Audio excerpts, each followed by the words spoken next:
Amici di Sportisili, ciao da Salvo Geraci, siamo live dal comunale di Bagheria, provincia di Palermo e Bagheria Montelepre, il big match della 18ª giornata del girone A di promozione siciliana.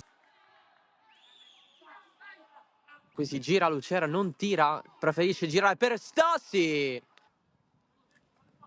Occhio alla Montelepre che sale con Furnari, pallone alto.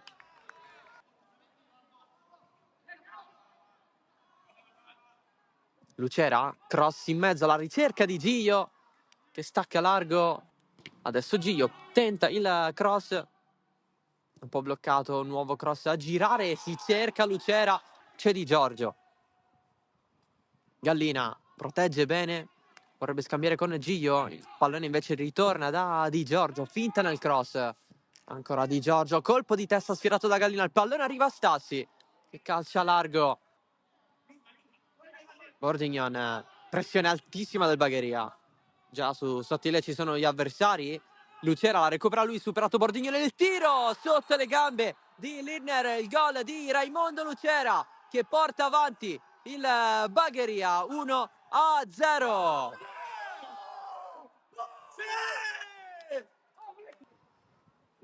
La proposta in mezzo, colpo di testa provato da Pierce, poi il tentativo che finisce in porta, il pareggio del Montelepre, la rete segnata da Mirko Sottile, 1-1.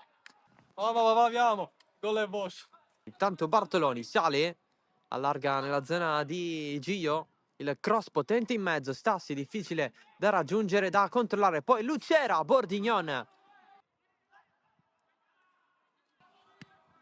Pierce, controllo, si muove Rossomando dall'altro lato, viene lanciato, Rossomando davanti Cagnina, lo evita, Rossomando, palo! Assurdo!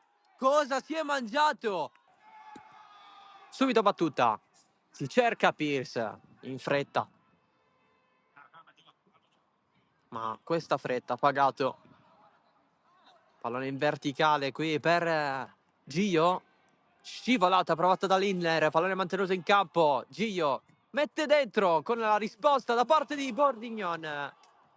E qui il Bagheria con Stassi sfiora il gol del 2-1. Ancora Bartoloni. Fiorentino.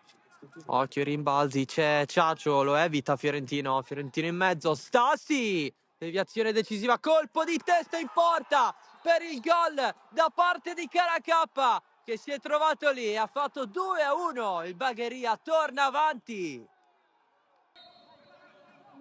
Parte Lucera, cerca il palo più lontano. Qui c'è la recupera di Gio col mancino, spreca. Ha possibilità di chiuderla. Parte Rossomando, in mezzo il pallone colpito da Gambino in extremis e non è la prima volta, il Montelepre fa 2-2 con Gambino nel tempo di recupero. Ce l'ha fatta la squadra di guida a mantenere questa imbattibilità, lo fa con la diretta inseguitrice, il Bagheria a Bagheria,